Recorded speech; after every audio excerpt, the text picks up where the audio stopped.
Alors, bonjour à tous et à toutes. La conférence d'aujourd'hui sera présentée par M. Patrick Durivage. M. Durivage est travailleur social et détient une maîtrise en service social et un baccalauréat en psychologie de l'Université de Montréal. Praticien-chercheur, il s'intéresse aux soins palliatifs géontologiques, tout particulièrement dans le contexte du domicile au Centre de recherche et d'expertise en géontologie sociale OSIUS du Centre-Ouest de l'île de Montréal. Il présente dans ses congrès national et international sur les soins palliatifs. Depuis 1999, il travaille au département du soutien à l'autonomie des personnes âgées au CLSC René Cassin à Montréal. En 2015, il fut nominé sous recommandation de son ordre professionnel à la Commission des soins de fin de vie du Québec, qui a pour mandat d'examiner toute question relative aux soins de fin de vie et de surveiller l'application des exigences particulières relatives à l'aide médicale à mourir. Il est aussi membre du Conseil des soins palliatifs de McGill, qui a pour but de sensibiliser le public aux soins palliatifs et d'accroître le soutien du public afin d'en améliorer l'accès. Aujourd'hui, il présente à titre de clinicien, mais aussi de coordonnateur d'un domaine d'expertise en soins palliatifs. Le thème de la conférence d'aujourd'hui, les soins palliatifs et l'aide médicale à mourir pour les personnes souffrant d'une maladie pulmonaire. Lors de cette présentation, les différents volets de la loi sur les soins de fin de vie seront abordés. Par exemple, comment aborder avec son médecin de famille une référence vers les soins palliatifs? Comment communiquer ces directives médicales anticipées aux membres de sa famille et à ses personnes proches aidantes? Les autres options de soins de vie seront discutées, notamment la sédation palliative continue et l'aide médicale à mourir. Finalement, après la conférence, les participants pourront poser des questions sur la planification des soins eu égard à l'évolution de leur maladie pulmonaire dans une perspective d'accompagnement et de lieu de soins. Alors, bonjour, M. Durivage. On peut se tutoyer. Oui, c'est ça. On s'appelle, on se tutoie, donc bonjour, Oui, s'il Patrick. vous plaît. Alors, je voulais te remercier d'avoir accepté l'invitation afin de revenir une deuxième fois pour présenter une conférence aux participants des groupes d'entraide. Alors, de mon côté, je ne vais pas prendre plus de ton temps et je vais te laisser commencer ta présentation. Merci beaucoup pour l'invitation et pour l'introduction. Alors, en cette belle journée de printemps, on va parler de soins palliatifs et des soins de fin de vie. Ce matin, j'étais à l'Université de Montréal, je donnais une présentation en cours de sociologie et il y avait des similarités de ce que j'ai présenté ce matin, de ce que je vais vous présenter cet après-midi. Il y a un besoin d'information sur ce que sont les soins palliatifs et le moment où ça s'applique à une situation clinique. Et on va se centrer principalement aujourd'hui sur les maladies pulmonaires. C'est sûr que je ne connais pas la belle gang dans laquelle vous êtes. Les gens se connaissent, se côtoient d'une rencontre à l'autre. Donc, je ne sais pas si les gens ont déjà participé à accompagner une personne en soins palliatifs ou s'ils ont déjà eu une expérience d'aide médicale à mourir. La présentation aujourd'hui, ça a pour but d'informer sur comment accéder aux soins. C'est sûr que ça peut peut-être provoquer en vous des émotions, puis des interrogations, puis des questionnements. C'est tout à fait normal vu la nature du sujet. Et si vous avez besoin de ressources pour explorer davantage ces sujets-là, ben vous pourrez me contacter pour vous mettre en lien avec des ressources dans votre communauté pour avoir une discussion peut-être plus en profondeur, parce qu'aujourd'hui, dans le temps qu'on a, ça va être un survol des soins et de l'offre de services au Québec. Et j'espère que ça va pouvoir vous aider dans votre planification de soins, soit pour vous ou pour d'autres personnes. Je présume qu'il y a peut-être des personnes proches aidantes dans la rencontre ou des personnes qui sont atteintes de différentes maladies. Donc, c'est sûr que pour certaines personnes, c'est quelque chose qui va s'appliquer plus tard. Puis pour certains d'entre vous, ça peut peut-être s'appliquer dans les mois ou dans les années à venir. Donc, c'est une perspective différente. Puis, je pense que l'information, c'est toujours utile. Le plus tôt possible, c'est toujours plus aidant pour l'application par la suite. Alors, on va y aller avec la présentation PowerPoint. la présentation peut vous être acheminée par la suite. C'est sans problème. Il n'y a rien de très confidentiel. C'est des informations publiques qui sont mises sur diapositive. Donc, si vous voulez une copie, pour éviter de prendre des notes extensives, je le ferai suivre à Mme Bilodeau par la suite. Donc, je fais partie d'un centre de recherche qui s'appelle le CREGES, qui est un centre de recherche et d'expertise en gérontologie sociale. Principalement, on s'intéresse à toutes les questions sur le vieillissement. On a 4 domaines d'expertise. Un pour contrer la maltraitance. On a une ligne info abus pour personnes âgées.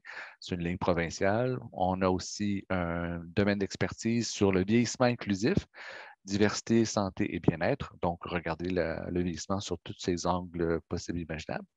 Et on a aussi un domaine d'expertise sur la proche-aidance. C'est ce domaine-là qui a eu un mandat du ministère de la Santé et des Services sociaux pour aider à la rédaction du projet de loi sur la proche-aidance au Québec. Donc, on a beaucoup de domaines de champs d'intérêt et on est affilié à plusieurs universités. Vous avez les noms au bas du PowerPoint. C'est vraiment une collaboration entre le milieu de la pratique, donc des intervenants comme moi qui fait des services à domicile ou dans d'autres lieux de soins, et la collaboration avec des chercheurs, des professeurs d'université pour comment voir et comment on peut améliorer les services à la population, tout particulièrement pour les personnes âgées et ceux qui les accompagnent. Donc, aujourd'hui, ce qu'on va voir, on va regarder ensemble les grands volets de la loi 2, qui est sur les soins de fin de vie au Québec. Ça comprend, bon, les soins palliatifs, les directives médicales anticipées, la sédation palliative et l'aide médicale à mourir. Je vous avise que la présentation aujourd'hui, bon, elle est dans un contexte du 4 avril 2023. Je mentionne la date parce que dans le contexte législatif dans lequel on est au Québec puis au Canada, il y a des choses qui changent et qui vont changer dans les prochains mois. Donc, ce que je vous rapporte aujourd'hui, c'est une information qui est à jour. J'espère qu'il est à jour, mais qui risque peut-être de changer. Il y a peut-être des volets de la loi qui vont changer et qui vont peut-être être à considérer. Je vais essayer de faire des touches là-dessus sur ce qui pourrait changer dans le futur, mais pour simplifier la présentation, j'ai vraiment mis ce qui était actuel présentement. Donc, on va mettre plus l'emphase sur ce qui est disponible présentement, puis je vous donnerai des petits sons cloches quand les choses qui pourraient peut-être éventuellement changer. Ce qu'on m'avait demandé aussi, c'est de faire une petite section sur les défis de communication, parce que bien souvent, les gens me rapportent qu'ils ont des fois des défis de communication avec soit les intervenants de la santé, les médecins de famille, mais aussi des fois avec les membres de la famille et les proches aidants. Comment aborder le sujet de la fin de vie avec ces personnes-là afin que tout le monde soit sur la même page. Donc, on a quelques diapos à la fin pour discuter ça. Puis, comme Mme Bilodeau a mentionné, à la fin de la présentation, la petite caméra va arrêter, puis on va arrêter l'enregistrement, puis on va avoir une période d'échange puis de questions afin de pouvoir répondre à vos interrogations et à toute autre question que je n'ai pas pu répondre durant la présentation. Alors, notez bien vos questions, puis on va essayer de répondre à la période de questions et on va se réserver une bonne demi-heure pour ces questions, pour ces échanges-là par la suite. Donc, on va, je pense, assez de temps pour le faire. Alors, vous avez ce document qui s'appelle les droits de la personne en fin de vie. Alors, c'est un document qui a été produit par le ministère de la Santé et des Services sociaux. Ça donne un survol de la loi 2. Alors, vous pouvez le télécharger. Il est disponible en ligne. Il est disponible en anglais et en français. Il donne un peu une façon assez, comment on pourrait dire, c'est décrit d'une façon pour grand public. Donc, c'est expliqué par beaucoup de jargon médical. Là, c'est vraiment de l'explication des différents volets qu'on va voir ensemble aujourd'hui. Et c'est très bien produit. Je vous encourage fortement à le consulter, puis même à le partager avec des membres de votre famille. Ça donne une vue d'ensemble de ce qu'on entend par les soins de fin de vie au Québec. Alors, les 4 volets, on va parler des droits aux soins palliatifs parce que maintenant, dans la loi 2, les soins palliatifs sont reconnus comme un droit. Donc, les Québécois ont accès aux soins palliatifs, ils devraient avoir accès. Et s'ils n'ont pas accès, bien, il y a un mécanisme en place dans le système de santé pour pouvoir faire valoir son droit. Si vous avez des intervenants de la santé qui refusent de vous donner des soins palliatifs, bien, vous avez le commissaire aux plaintes qui peuvent intervenir dans tous les CCCIUS, jusqu'à temps qu'ils sont encore en place, qui peuvent vous aider à vous aiguiller vers les bonnes ressources. Et le commissaire des plaintes, dans chaque CCCIUS, quand c'est une question de soins palliatifs, ils ont l'obligation de répondre d'une façon plus rapide que d'autres types de plaintes. Donc, c'est un véhicule pour pouvoir accéder aux soins palliatifs. Et c'est bien sûr que votre médecin de famille ou spécialiste peut vous référer aux soins palliatifs aussi si vous en sentez que le besoin est et que le médecin est d'accord que vous êtes dans une perspective de soins palliatifs. On va parler brièvement de la sélection palliative continue. On n'a pas beaucoup d'informations qui ont été véhiculées dans les dernières années sur ce soin, mais c'est un soin qui existe. Il y a autant de sélection palliative continue qui se donne au Québec que dans les médicaments à mourir. Donc, on va vous en donner quelques exemples. On va parler du droit à l'aide médicale à mourir, mais aussi des directives médicales anticipées, qui est un mécanisme qui existe, une façon d'exprimer ses souhaits qu'on va avoir en fin de vie, que très peu d'attention médiatique et très peu d'informations que circuler. Alors, c'est d'autres façons pour accéder aux soins palliatifs et d'être au fait d'exprimer ses souhaits qu'on veut avoir en fin de vie. Alors, quand on parle de soins palliatifs, c'est sûr qu'on parle de soins actifs et globaux. Et quand on dit actif, les gens pensent que c'est parfois les gens ont une perception que les soins palliatifs, on tient la main de la personne pour l'attendre qu'elle décède. Ce n'est pas ça les soins palliatifs, c'est vraiment d'avoir des soins actifs et d'être vraiment au fait de tous les symptômes qui peuvent se manifester, tant physiques, psychologiques, émotionnels, relationnels, spirituels, existentiels. Donc, c'est vraiment par une équipe interdisciplinaire qui comprend non seulement le duo médecin et infirmière, mais aussi des travailleurs sociaux, des fois des psychologues, des ergothérapeutes, des physiothérapeutes, nutritionnistes, entre autres, des inhalothérapeutes, se joignent à cette équipe pour donner les meilleurs soins lorsqu'on est atteint d'une maladie avec un pronostic réservé. Alors, pronostic réservé, c'est quand on a une espérance de vie qui est prédictible. Donc, on sait que la personne va décéder dans les prochains mois ou années à venir. C'est ça qu'on entend par pronostic réservé, donc une espérance de vie qui a été qui est rapprochée.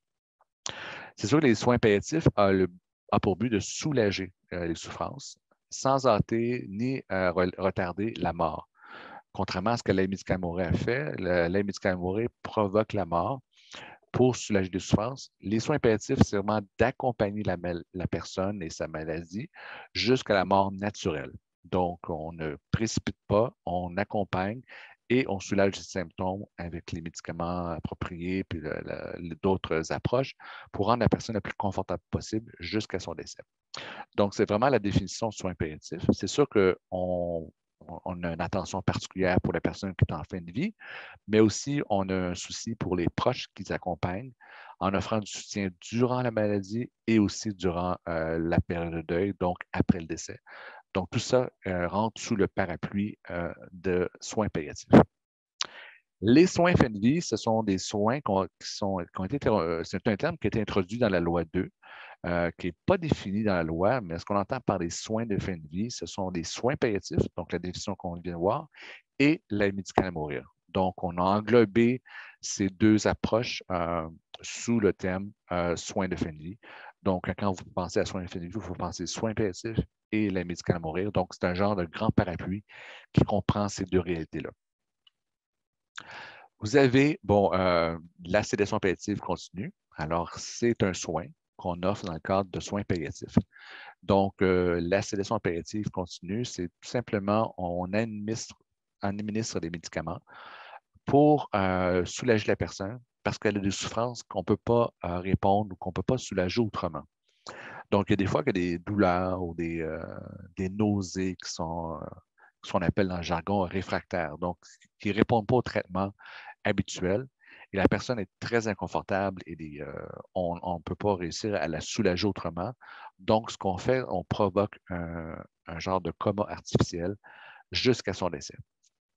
Alors, vous pouvez dire, ah, ben ça, la sédation palliative, il y a d'autres personnes qui ont ce genre de traitement-là.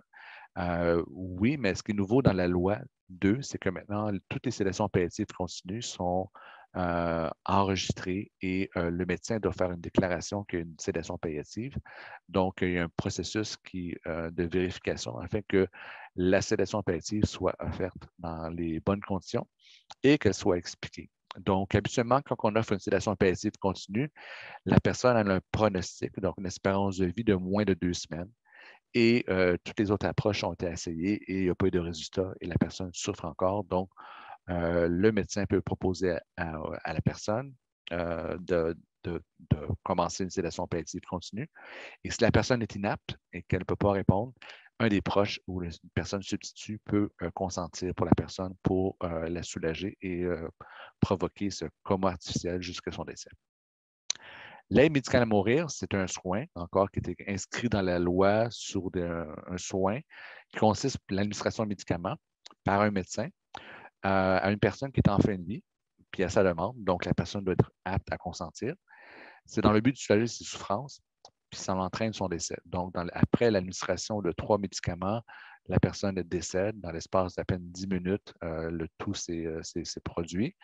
Il y a une évaluation qui est faite par 2 médecins pour s'assurer que la personne répond bien aux critères établis dans la loi, qu'on va voir un peu plus tard, ces critères-là. Et c'est un soin qui est inscrit dans notre loi depuis 2015. C'est sûr que cette loi-là va changer. Il y a une commission parlementaire présentement qui se questionne sur les demandes anticipées d'aide médicale à mourir pour les personnes atteintes d'un trouble neurocognitif. Ce n'est pas encore en place, mais il y a des débats là-dessus pour le rendre disponible dans un avenir proche, disons ça. Donc, il y a des débats et des travaux qui se font, mais présentement, la personne qui demande d'aide médicale à mourir doit être apte à la signature pour obtenir ce soin-là. Et jusqu'à présent, c'est ça, les médecins peuvent le faire au Québec. Il y a des modifications possibles que, éventuellement, les infirmières pourront offrir ce soin-là aussi, comme certaines infirmières le font dans le reste du Canada.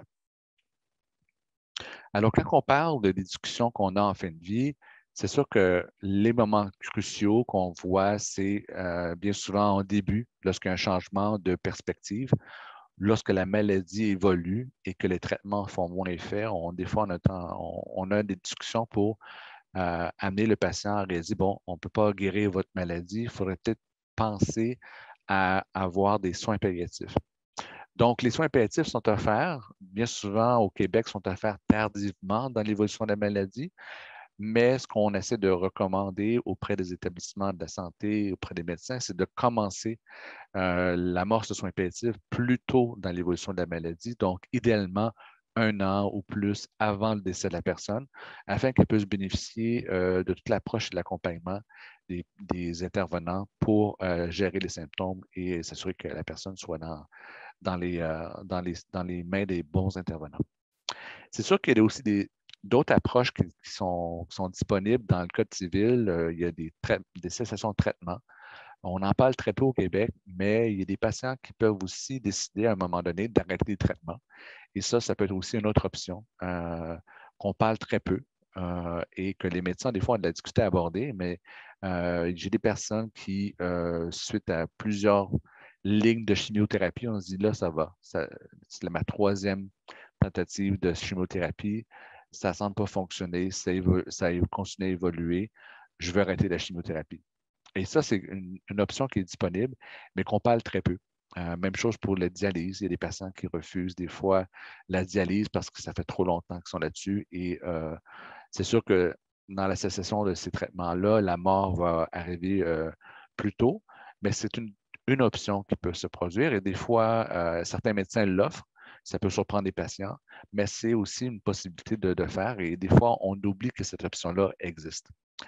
Donc, les soins palliatifs aussi, c'est aussi pour répondre à tous les symptômes qui peuvent se produire, qui peuvent être d'ordre physique, donc tous les symptômes que vous connaissez très bien, essoufflement, vomissement, douleur, inconfort, fatigue, etc. Il y a plein de symptômes physiques qu'il peut y avoir, mais il y a aussi d'autres symptômes que je dirais plus de nature psychologique ou existentielle, donc toute la fatigue, l'angoisse, l'anxiété, la dépression, le stress, tous ces éléments-là peuvent aussi être abordés par l'équipe de soins palliatifs qui sont habitués de gérer ces problématiques-là de famille.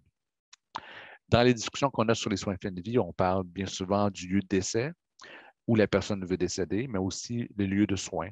Des fois, malgré que beaucoup de Québécois veulent mourir à domicile, ils savent que très bien que la maladie, des fois, va évoluer et que ce ne sera pas plus possible de rester à domicile. Donc, il y a une planification qui se fait avec la famille et les équipes traitantes pour dire, lorsque je suis rendu à ce point-là, où je ne suis plus capable de marcher, où je suis en train de devenir alité, où je serais peut-être confus, ou peu importe la ligne dans le sable que la personne va mettre par rapport à ses limites, ben, il y a une discussion avec l'équipe traitante pour dire, OK, bon, là, on va regarder un plan B ou un plan C si ça ne fonctionne pas.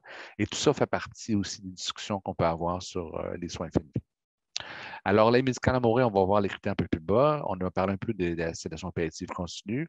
Et la phase agonique, c'est vraiment la phase qu'on appelle la phase terminale. Donc, on parle des dernières semaines, derniers jours de vie.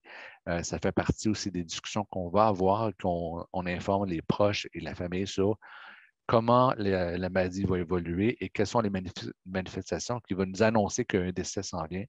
Et ce genre d'informations-là, c'est utile pour préparer la famille. Quand la personne devient à tel stade de la maladie, on peut planifier quelques jours, quelques semaines, et ça aide les proches à se préparer et aussi à organiser leur flûte pour avoir des derniers au revoir, puis des dernières rencontres avec les membres de la famille. Et les soins palliatifs, ça inclut aussi le suivi d'œil par la suite, d'avoir l'accompagnement une fois que le décès a lieu, d'avoir des ressources en place ou d'avoir à moins accès à des groupes de soutien dans la communauté pour pouvoir vous permettre de ventiler sur votre situation de, de, de détachement puis de processus de deuil qui vient avec le décès de la personne que vous avez pris soin. Donc, ça, c'est un peu les genres de discussions qu'on a en fin de vie. J'ai mis ça sur une flèche, mais c'est sûr que ça peut être très, très fluide. Ce n'est pas en ordre qu'on doit faire tous ces sujets-là. C'est le genre des discussions qui peuvent être amenées en cours de suivi, mais c'est absolument des problématiques qui sont soulevées et qui peuvent amener des questions tant au niveau du patient qu'au niveau de la famille ou des proches. Donc, dans les faits, où on meurt au Québec, mais ces données-là datent de 2021, donc c'est assez récent. 53 des gens décèdent, donc la mort a lieu à l'hôpital. 9 des gens décèdent à domicile et un 10 décèdent dans les maisons de soins palliatifs. Donc, c'est des petits organismes à but non lucratif qui offrent des lits dédiés en soins palliatifs. Et vous avez 28 des Québécois qui décèdent dans des centres d'hébergement de soins de longue durée. Alors, 53 ça peut sembler beaucoup pour des décès à l'hôpital, mais il faut dire que quelques jours auparavant, ces gens-là étaient soit à domicile ou dans d'autres lieux. Et ce 53 était plus haut les années antérieures. On était dans l'ordre de 60-65 auparavant. Donc, ça diminue. Les gens restent plus longtemps, plus souvent à domicile, mais le 9 est relativement assez faible comparativement à d'autres provinces du Canada où les gens décèdent en plus grande proportion à domicile. Donc, on a du travail à faire par rapport à l'offre de soins palliatifs à domicile. Les directives médicales anticipées, c'est un autre document qui permet de signifier les soins que vous voulez avoir dans une situation de fin de vie. On va les regarder ensemble. C'est principalement offert à toute personne qui est majeure et apte, donc à toute personne québécoise qui sont âgées de 18 ans et plus, peuvent remplir leurs directives médicales anticipées. Ce sont des directives qui permettent aux équipes traitantes, soit à l'hôpital ou dans d'autres lieux, de savoir quels soins vous voulez avoir lorsque la mort n'est pas loin. Donc, quand on parle de la fin de vie, lorsqu'on parle des derniers jours de vie de la personne et que la personne devient inapte. Qu'est-ce qu'on entend par inaptitude? C'est lorsque la personne n'est plus capable de consentir aux soins qu'elle veut avoir. Donc, elle n'a plus la faculté de prendre des décisions pour elle-même pour plusieurs raisons. Donc, ces directives médicales anticipées vont parler pour elle en termes de soins spécifiques qu'on va voir ensemble. Dans les directives médicales anticipées, on ne peut pas formuler de demande d'aide médicale à mourir.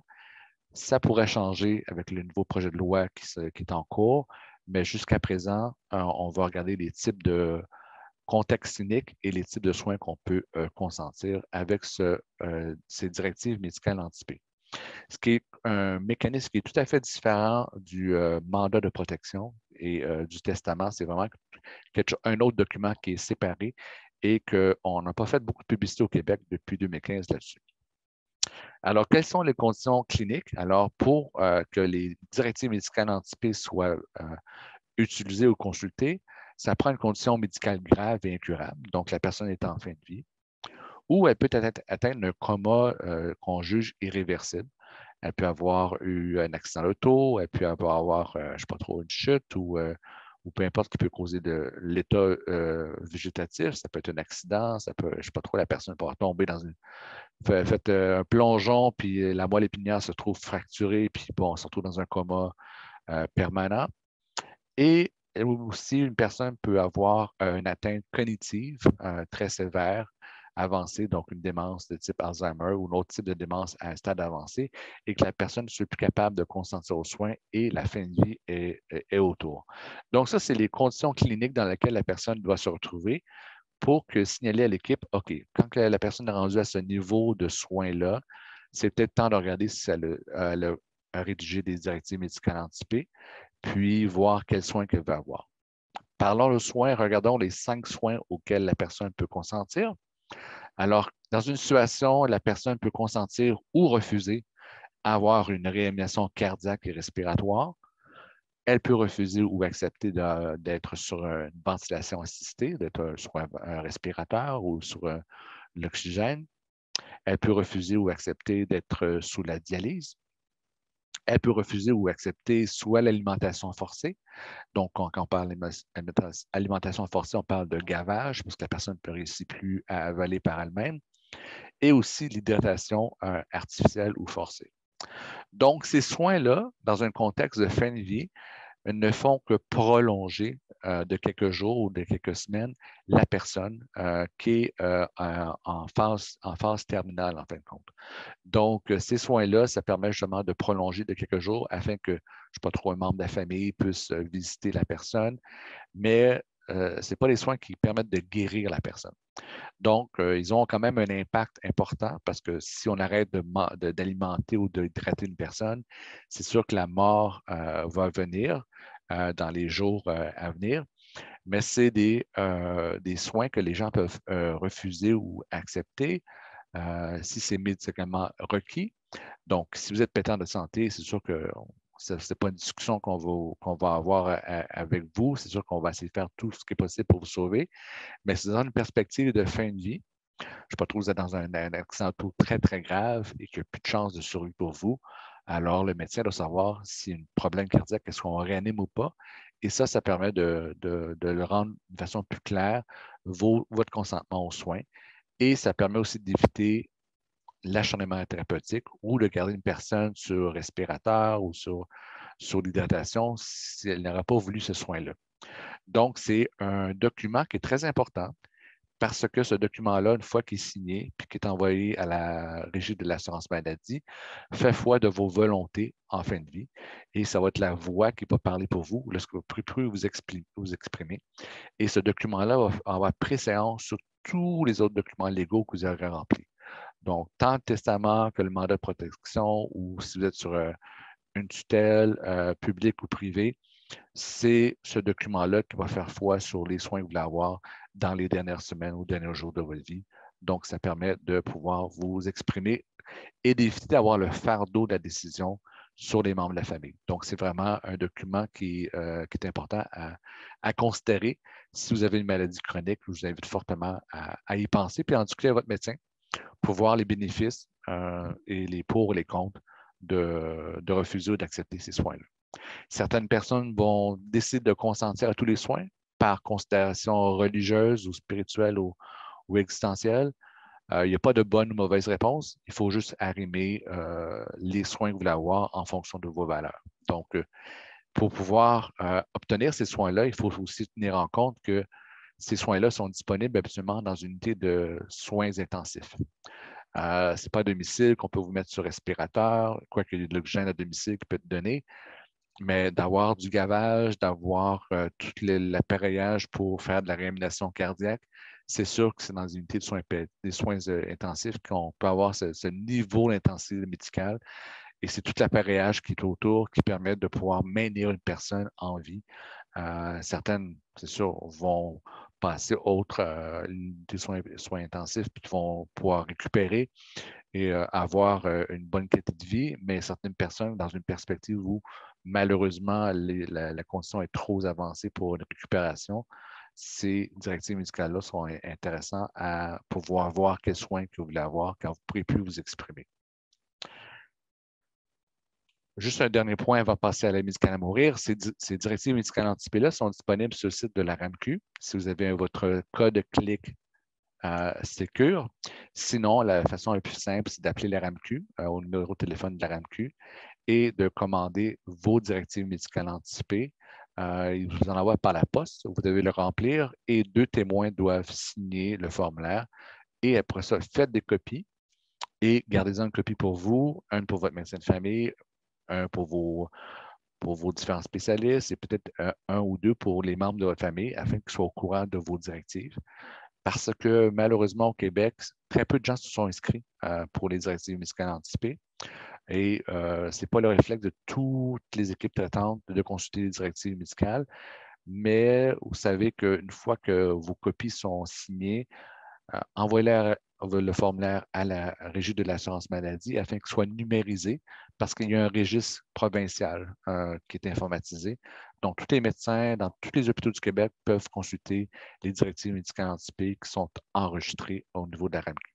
Donc, c'est bien d'avoir ça d'une façon électronique au niveau informatique parce que ce n'est pas dans un coffre-fort ou dans une boîte de sécurité ou à domicile que ces soins-là ce document doit être existé. C'est vraiment dans un registre informatisé comme celui de la RAMQ qui permettent aux intervenants de les consulter lorsque c'est nécessaire.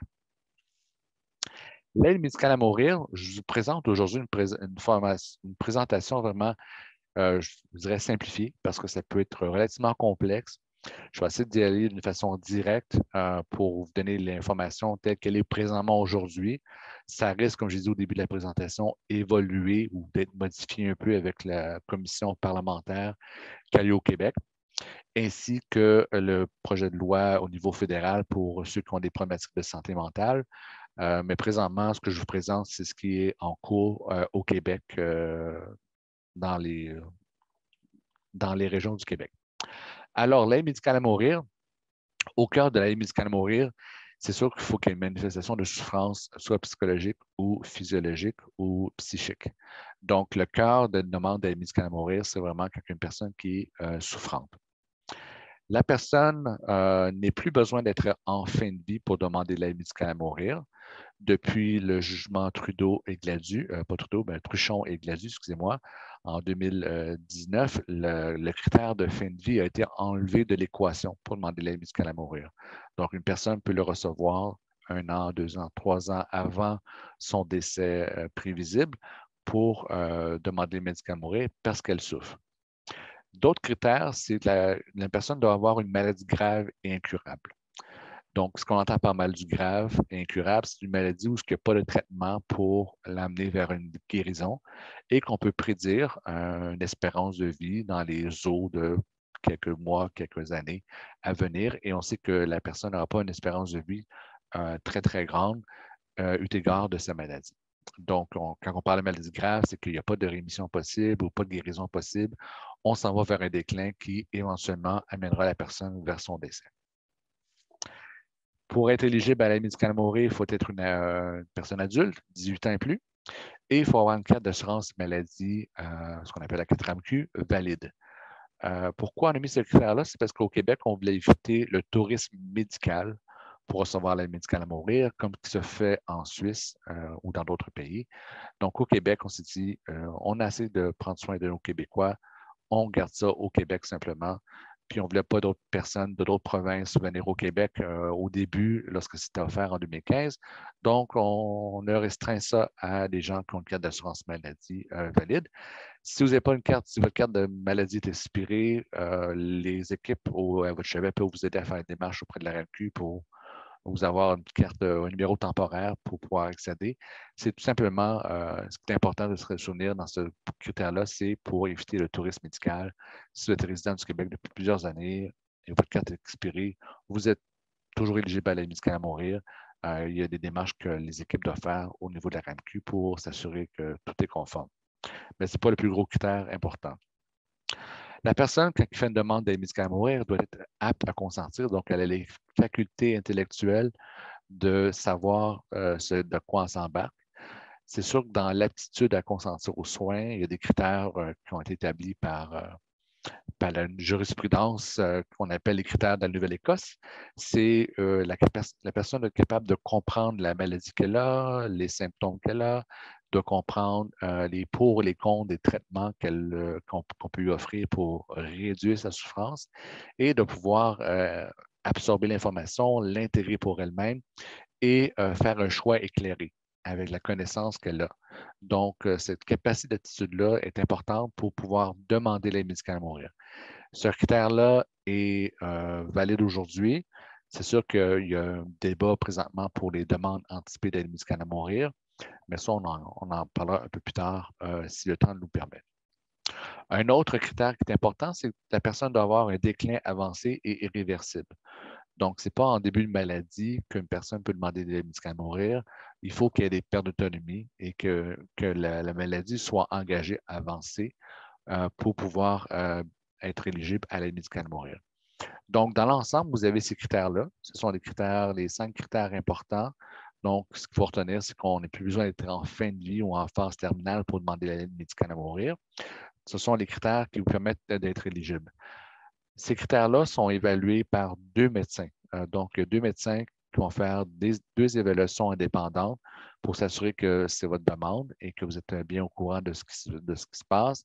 S'assurer qu'il n'y a pas de pression auprès de la personne pour demander l'aide médicale à mourir et qu'elle le fait d'une façon libre et éclairée et qu'il n'y a pas de pression pour d'indu de soit des intervenants ou des membres de la famille ou peu importe. C'est vraiment une demande que la personne le fait par elle-même. Donc, c'est important. Il y a eu plusieurs rencontres qui doivent avoir lieu entre le médecin et le patient afin d'obtenir ce soin-là.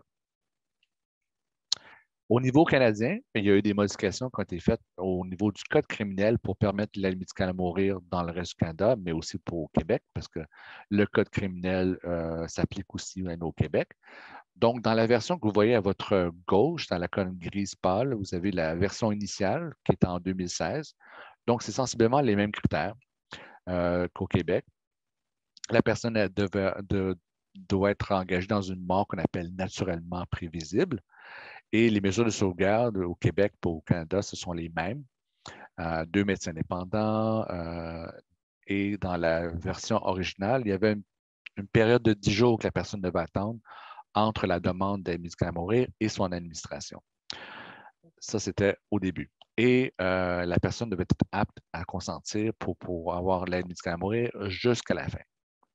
Depuis 2021, il y a des modifications avec la loi C7 qui, pour une personne qui est dans une mort naturellement prévisible, donc à brève échéance, qu'on parle de quelques mois, d'un année ou moins, la personne peut demander l'aide médicale à mourir avec les mêmes processus de sauvegarde, avoir 2 médecins indépendants qui font l'évaluation, mais il n'y a plus de période d'attente. Donc, il n'y a plus de nécessité d'avoir 10 jours entre la demande et l'aide médicale à mourir. La personne peut l'avoir comme avec la date qui est souhaitée, mais il doit quand même y avoir les 2 évaluations puis des discussions entre les médecins et le patient pour s'assurer qu'il n'y a pas d'autres traitements ou d'autres approches qui peuvent être faites. Donc, ce n'est pas un soin qui peut être fait dans la précipitation. La majorité des gens qui font de l'aide médicale à mourir ont habituellement un pronostic de 3 à 6 mois et la plupart attendent vraiment à la fin de la vie avant de demander de l'aide médicale à mourir. Donc, il y a très peu qui vont faire des demandes ou ce qui reste quelques années à venir. On est beaucoup plus dans l'ordre de la grande majorité ont une espérance de vie de 3 mois et moins. Par rapport à la nouvelle loi C7, la personne peut aussi demander à ce que son consentement final soit révoqué. Donc, une possibilité de renonciation au consentement final. Donc, une personne qui demande l'aide médicale à mourir et qui est évaluée par 2 médecins peut signer un formulaire pour dire que si je deviens inapte, vous pouvez quand même administrer l'aide médicale à mourir. C'est mon souhait et c'est ce que je veux avoir. Et avec le médecin, on va établir une date. Et si la personne devient inapte, peut le recevoir malgré ce changement clinique-là. Donc, ça, c'est pour moi une avancée importante parce que certains des patients que j'accompagnais à domicile, afin de garder leur attitude, diminuer leurs médicaments, diminuer leurs narcotiques, afin de préserver leur capacité cognitive à consentir. Maintenant, avec ce formulaire-là, ils peuvent être assurés qu'ils vont avoir les médicaments à mourir et peuvent avoir des gestions de symptômes et narcotiques pour pour les soulager. Donc, c'est un peu une genre d'une drôle de perspective qu'on avait auparavant, parce qu'une personne qui souffre demande les médicaments à mourir, puis dans le processus de demander les médicaments à mourir, des fois, elle réduisait les médicaments pour pouvoir obtenir les médicaments à mourir. Donc, ça engendrait encore plus de souffrance dans ce processus-là. Donc, je suis bien content qu'il y ait une possibilité d'avoir ce formulaire de renoncement au consentement final afin que la personne puisse dire, OK, je suis éligible, je peux maintenant prendre mes médicaments pour me rendre confortable le plus possible et il va quand même avoir les médicaments à mourir. Certaines personnes même ont décidé de faire une sédation palliative ou ça, c'est des cas extrêmes, mais d'autres personnes qui sont tombées dans un coma ont pu avoir les médicaments à mourir grâce à ce nouveau formulaire-là qui existe depuis 2021. La deuxième track qu'on appelle, c'est celle qui est en verte un peu plus foncée, ce sont de nouvelles mesures qui ont été renforcées pour des gens qui n'ont pas une mort naturellement prévisible. Donc, ce qu'on entend par mort non naturellement prévisible, quand il y a un pronostic de 18 mois et plus. C'est un peu le barème qu'on s'est fixé au Canada. Là, si une personne a une espérance de vie de quelques années, peut demander quand même les médicaments à mourir, mais elle doit répondre aux autres critères qu'on a mentionnés plus tôt, un déclin avancé, une souffrance, être un adulte et d'avoir des pertes d'autonomie assez prononcées. Donc, pour ces personnes-là, ils doivent attendre une période de 90 jours entre la demande et l'administration de la médicament à mourir. Donc, c'est un temps d'attente, étant donné qu'ils ne sont pas en fin de vie et qu'ils n'ont pas de mort qui est incessante ou proche. Ces gens-là doivent attendre une période de 90 jours. Si toutefois il y avait un changement dans leur situation clinique et que leur mort devenait raisonnablement prévisible, alors il y a un changement qui peut être fait pour la traque du milieu, pour si les médecins jugent, OK, maintenant, on est devant une mort qui est naturellement prévisible, on peut administrer les médicaments à mourir en deçà du 90 jours. Donc, ça, c'est les critères pour ce qui a trait à l'aide médicale à mourir. Où sont administrés l'aide médicale à mourir? Vous avez 67 qui sont administrés en centre hospitalier, un 20 à domicile et un 10 dans les centres d'hébergement de soins de longue durée. Ces données ont été colligées entre 2015 et 2018, puis ont été publiées dans le rapport de la Commission sur les soins de pleine vie en 2019. Il y a un nouveau rapport qui devra sortir dans 6 à 7 mois, je crois, avec les nouvelles données. Mais je dirais qu'il y a plus de personnes durant la COVID ont demandé l'aide médicale à mourir à domicile. Donc, je ne serais pas surpris que le 20 augmente un peu, ainsi que pour les maisons dédiées en soins palliatifs ou les maisons de soins palliatifs, on a 1 et maintenant, de plus en plus de maisons dédiées offrent l'aide médicale à mourir et un changement de loi qui va s'opérer dans les prochains mois où il y aura une obligation d'offrir l'aide médicale à mourir dans les maisons de soins palliatifs. Donc, ça se peut que ce pourcentage augmente un peu dans les années à venir, mais en somme, ce sont les principaux sites où l'aide médicale à mourir est prodiguée. Parlons brièvement des défis de communication entre son médecin, ça peut être un médecin de famille ou un médecin spécialiste, pour demander à avoir accès aux soins palliatifs. Certains patients disent « Je parle à mon médecin, il ne comprend pas, j'ai de la misère à ce qu'on me réfère vers un spécialiste ou vers les soins palliatifs pour une meilleure prise en charge de mes symptômes. » Alors, que faire dans cette situation-là? Ben, je dirais d'abord planifier un rendez-vous avec votre médecin. Puis là, il y avait une participante dans le groupe qui était une ancienne secrétaire médicale, je crois. Parler à la secrétaire du médecin et dire j'ai besoin d'une bonne demi-heure avec mon médecin pour parler des soins que je vais avoir dans le futur. Donc, planifier un temps plus que 15 minutes, puis idéalement en présentiel si c'est possible. Puis dites au médecin, vous avez besoin de discuter de la planification de vos soins. Donc, lorsque vous avez le rendez-vous, asseyez-vous avec votre médecin puis discutez des objectifs de soins. Et pour ce faire, au Québec, il y a un formulaire où ce que le médecin peut remplir ce qu'on appelle les objectifs de soins. Dans le jargon de tous les jours dans le système de santé, on appelle ça des niveaux de soins. Donc, des niveaux de soins, c'est les objectifs que le médecin et le patient établissent pour déterminer quels soins ils veulent avoir. Donc, dans le niveau de soins A, c'est tous les soins actifs possibles, imaginables, pour tenter de guérir la personne. Donc, on offre tout ce qui est possible sous le soleil afin de s'assurer que la personne peut survivre ou peut guérir. Donc, ça implicite un transfert des fois à l'hôpital ou à une unité soins intensifs. Donc, tout ce qui est possible pour préserver la vie le plus possible. Le niveau de soins B, c'est des soins qui sont aussi actifs, mais avec certaines limitations.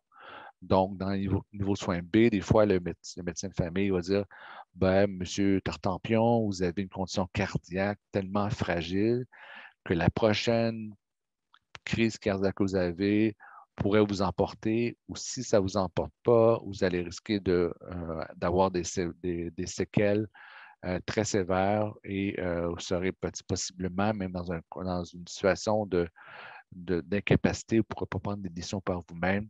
Ça risque de vous affecter beaucoup. Donc, peut-être la prochaine fois, si le bon Dieu vous appelle, écoutez-le, puis laissez-le vous prendre entre ses mains, puis on ne le réanime pas.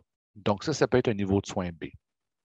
Le niveau de soin C, c'est quand on parle de soins de confort. Donc, ils peuvent avoir des interventions pour corriger certains problèmes de santé, s'il y a une pneumonie, s'il y a une infection, on peut donner des médicaments pour corriger certaines situations physiques que la personne. Donc, des choses qui sont réversibles, on peut les traiter.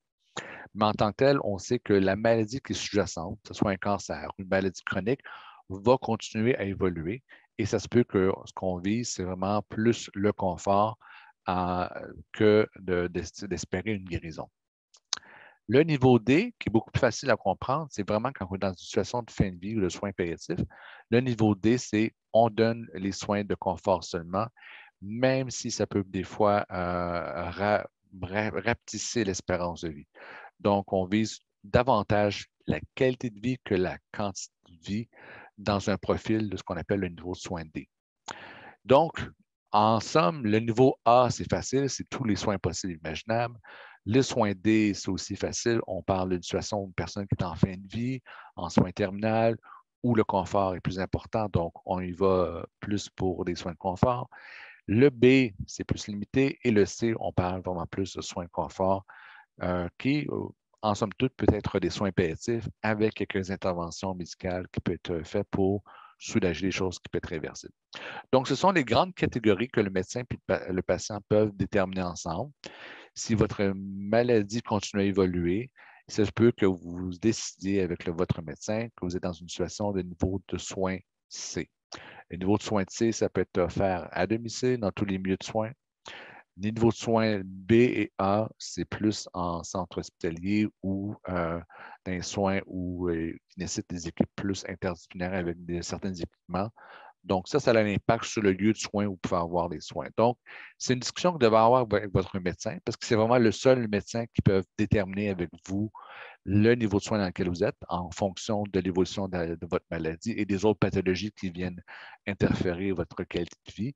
Donc, c'est une discussion entre le médecin et le patient et les proches. On espère que les proches peuvent participer à la discussion, mais c'est vraiment une discussion entre le médecin et le patient qui détermine où est rendue l'évolution de la maladie. Donc, c'est une discussion qui est importante, puis c'est un lieu où on peut justement de dire, bon, j'ai vécu une bonne vie, je n'ai pas trop d'autres traitements, quel traitement je vais avoir, qu'est-ce que les traitements peuvent m'apporter, est-ce qu'ils peuvent me soulager, est-ce qu'ils peuvent m'aider dans ma qualité de vie, ou est-ce que ça a vraiment un impact sur l'évolution de la maladie, oui ou non. Donc, dans ces discussions franches-là avec votre médecin, ça va vous aider à déterminer quel niveau de soins qui serait plus approprié pour vous en fonction de votre condition médicale. Pour ça, vous avez ça sur le site de l'Institut national d'excellence de santé en services sociaux, où vous avez un dépliant qui explique les nouveaux soins que je vous ai parlé. Vous pouvez d'abord le lire avant de consulter votre médecin pour savoir quels soins qui sont disponibles. Puis il y a aussi d'autres guides qui viennent avec l'Institut, l'INES, qui pourraient vous aider à comprendre les différences entre les niveaux de soins. Somme toute, c'est vraiment la discussion avec le médecin qui est importante pour pouvoir déterminer. Ça se peut que ce soit une infirmière ou un travailleur social qui vous en parle, parce que des fois, les travailleurs sociaux sont aussi impliqués dans la discussion sur les niveaux de soins, mais la personne compétente pour signer le formulaire, c'est vraiment le médecin qui doit authentifier la discussion et signer le formulaire et vous remettre une copie que vous devrez garder avec vous pour pouvoir informer la famille, mais aussi s'il y a un code de non-réanimation cardiaque, c'est un document qui est important à rester à domicile parce que c'est appelé 911. Sans ce formulaire-là, les ambulanciers vont possiblement commencer les manœuvres cardiaques pour vous réanimer si vous avez un problème cardiaque. Mais si vous avez le formulaire, les niveaux de soins signés par le médecin, ils devront respecter ces directives-là aussi. Donc, ça, c'est un autre véhicule qui est important à considérer. Au niveau de la discussion avec la famille, c'est sûr que là, ce que je vais vous donner, c'est des considérations générales parce que chaque famille a des dynamiques différentes et chaque famille a des préoccupations qui peuvent être propres. Donc, en tant que travailleur social, je ne peux pas vous donner des recommandations très, très spécifiques parce que je n'ai pas évalué la dynamique de votre famille, je n'ai pas évalué qui sont en place, quelles personnes, quelles sont leurs motivations, quelles sont leurs problématiques propres. Mais il existe des documents qui existent sur le site Planification préalable des soins. Donc, en anglais, c'est l'acronyme Speak Up. C'est des documents qui permettent justement pour vous-même, d'abord, de regarder quel type de soins vous voulez avoir. Donc, ça vous force à réfléchir sur, bon, c'est quoi ma maladie? Où sont les endroits où je peux recevoir des soins? Et quelle personne que je détermine qui pourrait m'aider dans la prise de décision. Au Québec, bon, on a le mandat de protection qui peut aussi aider à déterminer qui vous voulez avoir comme mandataire au moment où vous serez devenu inapte, plus capable de prendre des décisions. Donc, le mandataire peut vous aider à prendre ces décisions. C'est sûr que si vous êtes marié, vous êtes conjoint, conjointe, bien, votre conjoint, votre conjointe est la première personne qui peut prendre des décisions pour vous, pour vos soins personnels. C'est prévu dans le Code civil. En tant qu'époux, vous avez ce qu'on appelle un mandat domestique. Donc, vous avez l'obligation, en étant marié, de prendre charge des aspects financiers, mais aussi des décisions médicales à prendre si votre conjoint perd ses capacités à consentir. En l'absence d'un conjoint, un mandat est important d'avoir en place afin de désigner qui vous voulez avoir pour prendre soin de vos décisions, tant financières que personnelles. Donc, un mandat de protection, c'est vraiment un document qui est important, tout comme le testament d'ailleurs, mais le mandat est vraiment important. Il y a eu un changement récemment par rapport à la curatelle. Maintenant, on n'appelle plus ça une curatelle, mais on appelle ça une tutelle privée ou publique. Donc, ça, c'est une autre discussion qu'on pourrait avoir à un autre moment, mais principalement, les termes ont changé, mais le processus est relativement similaire. C'est un document qui vous permet justement d'assigner les personnes qui pourraient vous représenter si vous perdez votre capacité à consentir pour vos propres soins. Donc, ces documents-là parlent aussi des lieux de soins, des directives que vous voulez avoir, les soins personnels que vous voulez avoir, qu'est-ce qui est important pour vous, quelles sont vos valeurs, qu'est-ce qui vous permet aux personnes qui prendront soin de vous de bien vous connaître, à dire, pour moi, là, si je peux vivre tranquillement chez moi, à écouter ma musique classique, à lire mes petits romans ou peu importe vos plaisirs, ça peut être explicité dans votre planification de soins. Donc, ce n'est pas juste des soins médicaux, c'est aussi des soins d'accompagnement et qui vous voulez avoir comme personne pour vous accompagner dans ce processus-là. Donc, c'est des documents qui sont intéressants à consulter, mais surtout, c'est intéressant à discuter avec votre famille. Et je dirais, pour que ça soit plus facile pour vos membres de la famille, c'est d'avertir vos membres de la famille que vous aimeriez discuter de ce sujet-là prochainement. C'est sûr que personne n'aime arriver dans une situation et dire, bon, aujourd'hui, je vais vous parler de mes directives médicales anticipées. Aujourd'hui, je vais vous parler de mon testament. Ça prend une certaine planification. Pour l'avoir vécu moi-même avec des personnes que j'accompagnais, Des fois, les gens sont surpris parce qu'ils n'étaient pas au courant que la situation avait évolué à tel point. Mais en même temps, les familles ont discuté à comprendre des fois la réalité du patient, la réalité de la personne qui est malade et même surtout la réalité des proches aidants. Les proches aidants sont dans une perspective, sont toujours dans l'anticipation de la prochaine étape et il va avoir un peu d'avance sur la maladie et d'être préparé à l'éventualité d'une perte d'autonomie ou d'un déclin des fonctions cognitives. Donc, en termes en tant que travailleur social, c'est sûr que des fois, les familles ont de la difficulté à entendre ce message-là, mais il faut avertir les membres de la famille. Je dis, c'est un sujet qui est important pour moi. Ça me rassurait de savoir qui peut prendre soin de moi dans le futur. Est-ce qu'on pourrait avoir ces discussions-là en famille? Faites un brunch, faites quelque chose d'intéressant, mais essayez aussi de les inviter dans la discussion pour dire ça va prendre 1 heure. Une fois que ça va être fait, ça va être tout établi, je vais vous dire ce que je veux comme soin, où sont mes documents importants, quelle banque que je fais affaire, qui contacter si ça ne va pas bien. Ce genre de plan-là, une fois que c'est discuté, bien, ça rassure beaucoup le malade parce que les documentations sont faites et la discussion a lieu. Puis, ce n'est pas juste une discussion qu'il faut avoir, des fois, c'est plusieurs discussions parce que dans le cours de route, dans l'évolution de la maladie, la personne malade peut changer, ainsi que les proches. Donc, il faut être ouvert à avoir plusieurs discussions.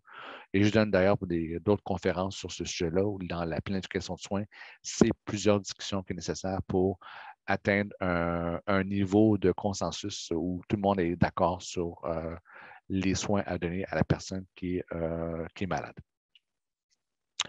Défi de la communication avec les proches aidants.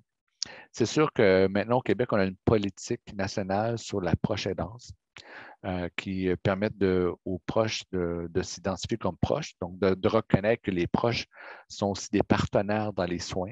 Donc, c'est une visée qui est louable. On n'est pas encore tout à fait là dans le système de la santé, de reconnaître les proches à leur juste valeur, mais il y a des équipes qui font des efforts à inclure le plus possible les proches, non seulement dans la prise de décision, mais dans les suivis et dans l'évaluation de la personne. C'est sûr que la personne qui est malade doit consentir à ce que le proche participe à ses soins puis participe à son évaluation. Donc, pour ce faire, lorsque la communication est fluide entre les parties prenantes, donc entre la personne qui est malade, les proches, les membres de la famille et les intervenants de la santé, c'est beaucoup plus facile. Pour ce faire, ce qui est important, c'est de vraiment discuter ensemble la situation médicale, les différentes maladies qui sont en cours, donc d'être honnête de ce qui se passe réellement, de parler aussi d'évolution de la maladie. Oui, j'ai un diabète, mais mon diabète est rendu à quel stade? C'est important aussi de renseigner les gens là-dessus, mais aussi de discuter des responsabilités, des rôles de chaque personne. Donc, ce n'est pas parce qu'on est malade qu'on veut pas être impliqué dans la prise de décision ou qu'on veut laisser les autres faire tout pour soi. Les gens qui sont malades me disent souvent, tu sais, Patrick, que les gens me prennent pour malade, puis pire que je suis. Il y a des choses que j'aimerais faire moi-même, mais on ne me permet pas de le faire parce qu'on essaie de me préserver. Donc, c'est le genre de discussion qu'il faut aussi avoir avec les membres de la famille, puis dire, OK, oui, il y a des capacités plus réduites, mais il y a des choses que la personne voudrait conserver et faire. Donc, moi, je suis souvent impliqué dans ces discussions de famille-là, dire, OK, votre père a une telle condition, une fibrose pulmonaire, mais il aimerait ça pouvoir continuer à faire son bricolage dans son atelier, il aimerait faire tel projet. Donc, il faut adapter les projets en fonction de l'évolution de la maladie. Donc, on parle beaucoup de souhaits, on parle de valeurs, ce qui est important pour la personne dans sa fin de vie, et de prioriser les projets aussi. Parce que quand on est dans une perspective, on est dans une maladie chronique et des fois avancée, il y a certains projets qu'il faut reconstruire, refaire, reprendre. Il y a peut-être des choses qu'il faut reprioriser en fonction de l'évolution de la maladie. Donc, c'est un moment où on doit discuter de tout ça. On discute non seulement du présent, mais on parle aussi du futur proche. Et ces discussions-là nous amènent dans une perspective, OK, de temps à compter, qu'est-ce qu'on priorise? Et ça, c'est une discussion qu'on a avec les proches, mais aussi la famille et la personne qui est malade. Dans ces discussions-là, moi, j'apporte souvent la perspective, ça nous prend un plan A, B, C. C'est sûr que le plan A, c'est de vivre le plus longtemps possible, mais si ça ne fonctionne pas, s'il y a une détérioration de la condition physique ou psychologique de la personne, qu'est-ce qu'on fait? À une condition médicale peut se rajouter aussi des troubles neurocognitifs, peut s'ajouter d'autres conditions médicales qui n'ont pas été planifiées. qu'est-ce qu'on fait dans ce là. Donc, c'est sûr que ça peut sembler dramatique, ce que je viens de mentionner, ou ça peut sembler alarmiste, mais on planifie pour le pire, puis on espère le mieux. Mais dans la planification, si on a un plan A, plan B, plan C, au moins s'il y a une problématique ou un souci de santé, bon, on a une alternative, puis on n'a pas juste un seul plan. Donc, j'invite beaucoup les personnes dans la planification de soins, de discuter des différents scénarios possibles et imaginables afin d'être bien préparé à pas toute éventualité, parce qu'on ne peut pas tout planifier dans la vie, mais d'avoir des plans A, plan B, parce que les choses peuvent évoluer. Même chose quand on fait un testament, on fait des choses, on rédige des choses, mais le testament peut changer parce que les personnes ont déménagé, ne sont plus là, sont parties ailleurs. Donc, il faut aussi être souple par rapport à sa planification, puis de revisiter notre plan d'urgence qu'on fait. Si on n'a pas maîtrisé, mais il faut aussi un plan d'urgence si notre condition médicale évolue. Donc, c'est sûr que ça prend aussi une partie d'investigation.